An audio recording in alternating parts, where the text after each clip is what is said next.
All our projects have in common something that is actually the idea and the material that we need for realize what we have in mind. Sometimes it's very useful to fix on the paper some sketches, some basic ideas, because in that way you can see how much effort, how much complicated the project is gonna be.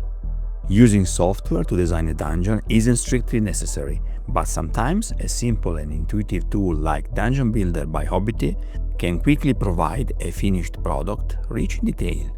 It can also be a source of fun and creative inspiration. I thoroughly enjoy creating various settings and see how, with just a few clicks, an entire world of rooms, treasures, secrets, and adventures can be generated.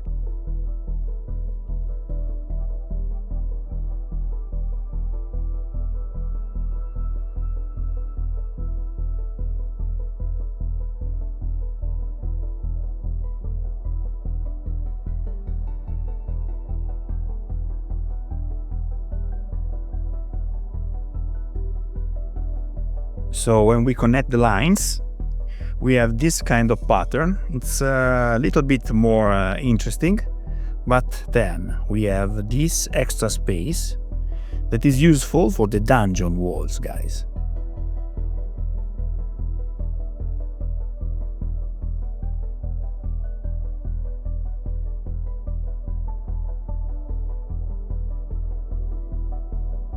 Absolutely gorgeous. Now, texture. We need, first of all, aluminum foil.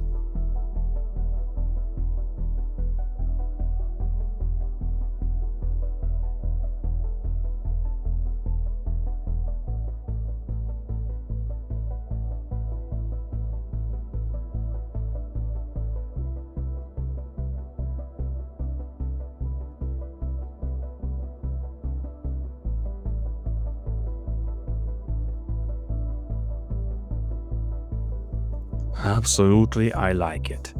And then some cracks. Remember cracks? Go from one side to the other of some tile, you see?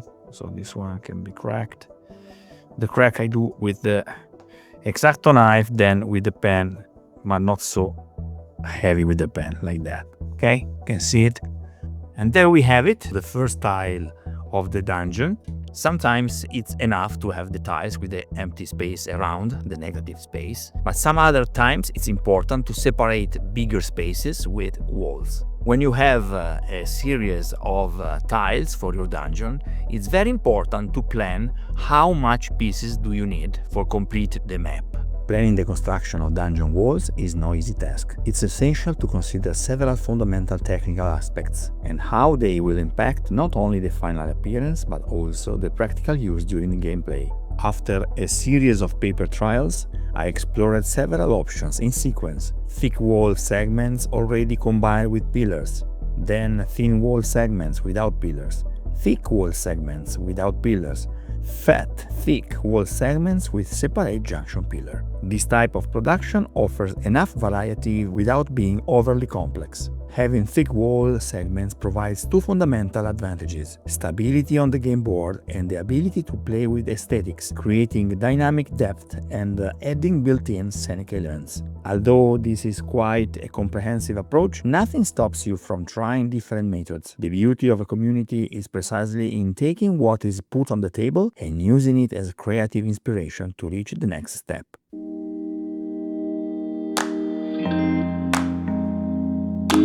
We have the right thickness. Now we need the right height of the walls. And through the years, I learned that one of the best height for both aesthetics and playability is 2 inches.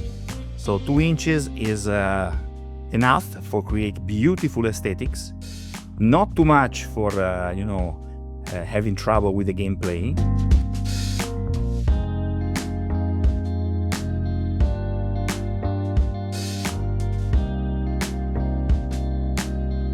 Basically, guys, this is the height of our walls, more or less, because we will see we will add something also on the top, so this is just the starting.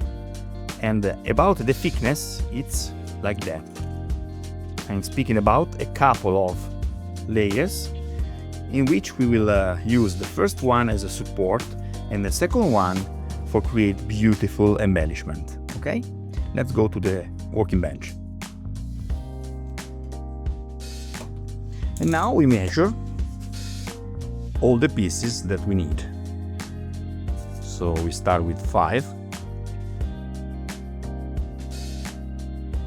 We mark. Then we have a leftover here that is actually good for 4 inches. We mark.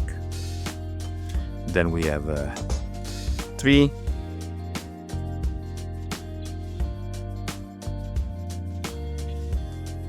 And 2.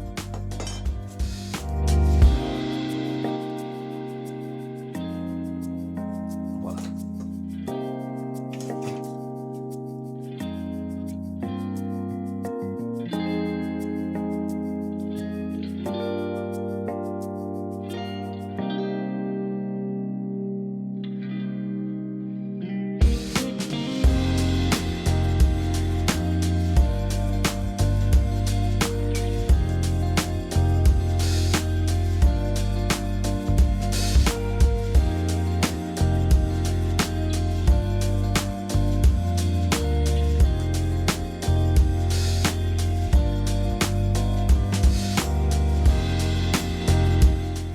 Wall segments are ideal because it's a little work and you will see always the completion of them.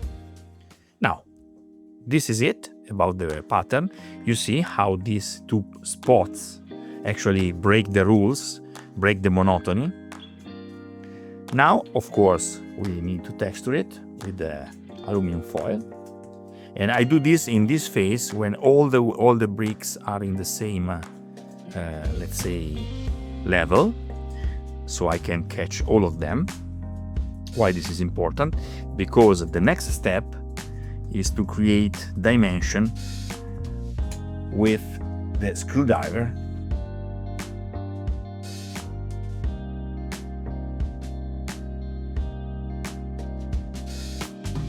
And basically this is it. This is one side of the wall. On this side we will use something else. We are using another piece. I have my faithful cloned Warhammer fortress door, and basically I will use it as a template for create arches.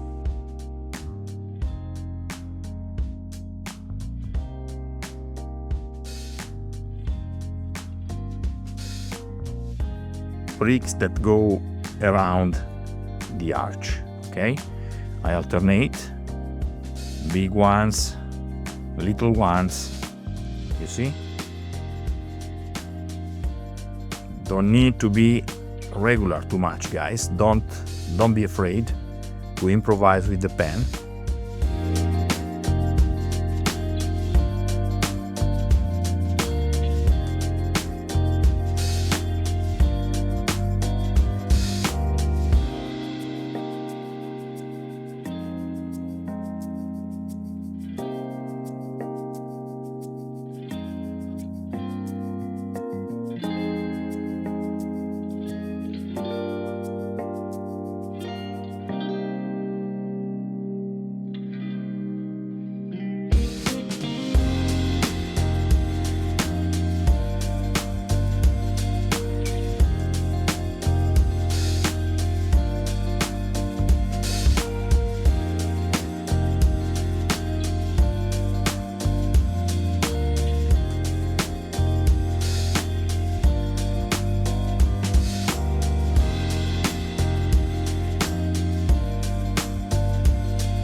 Look at that. Now, this is without the nail. You see? Look now. This is amazing, guys. Okay, can fall, of course, but right? Now we take one of these little plates that we already prepared. Little bit of glue.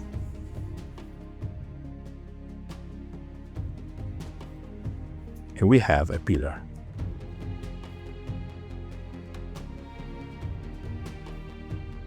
We can use a pin for put it in the center. Okay, something that I forgot to tell you guys. These pillars are higher than the wall. You see? There is a little overlap, and these are around 2 inches and an eighth. A little extra time I want to spend to show you basically some of the texture that I've prepared for the tiles. This is beautiful little tiles. This is another one, you see. Yeah, very simple. This is a wood one.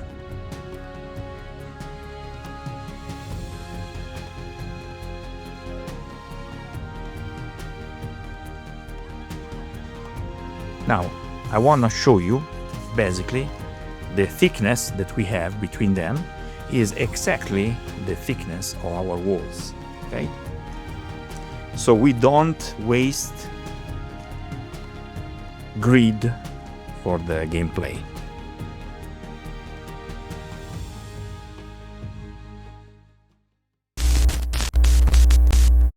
It's an acrylic paint that has inside some iron, basically. So when you put it on your pieces, they become like iron pieces, so are very attractive for magnets. When you use some priming like this one, it's essential to give a couple of hands of varnish. Don't be lazy, just think that the more varnish, the more attraction power for the magnets.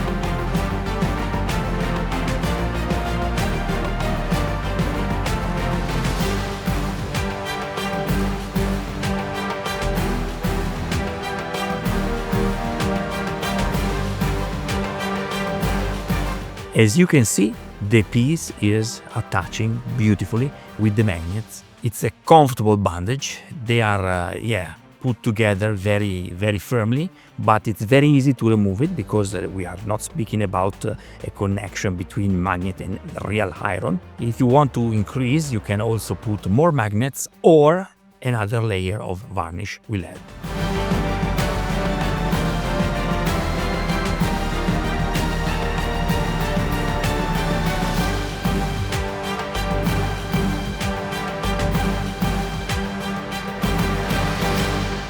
This is a piece of sponge. It's what inside some, box that you can find, but you can also use a kitchen sponge, a normal kitchen sponge for wash dishes. And in this case, you are just using it like a dry brushing, not so dry, okay? It's not a brush. So basically, it's a strange technique. You can use it just by tapping it on the pieces or just very lightly, passing in surface, so you can have exactly the effect that you will have with a normal, dry brushing.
And this is it. This is the final setting.